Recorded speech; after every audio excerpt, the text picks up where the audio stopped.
God will be there for you again.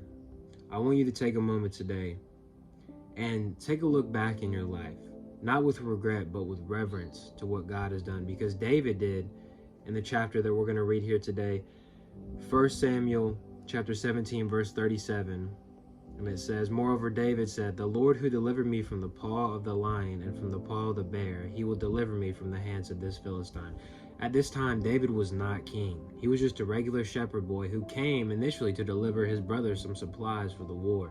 But you see, before David was ever made a king, he was like a small little boy tending the sheep. He had that role in the house. But God uses any and everybody and any and every circumstances for our good, to form us to more Christ-like, to help us, to show us love. And David's going through an interesting time facing Goliath, this behemoth of an individual, right?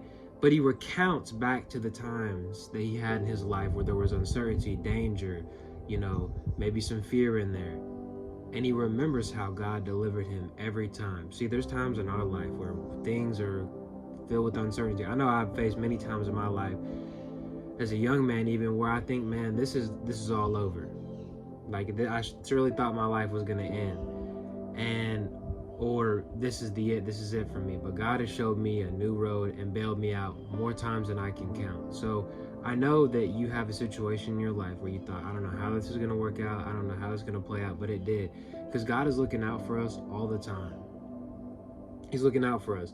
And so I think it's important not to look back in the past with regret and guilt and stuff, but to reflect on the times that God has been good to us as a means to suggest he will be good again. We always need to remember God's goodness, because it's easy in a hard time to shake our fist at God and to wonder where he's at. But let's remember where he's been, because he goes behind and before us. So remember a time in your life today that God has delivered you and helped you out. And remember and hold on to that and say, man, this is no different than that time behind me. I pray this word bless you. Remember God's goodness. I hope you have a blessed day.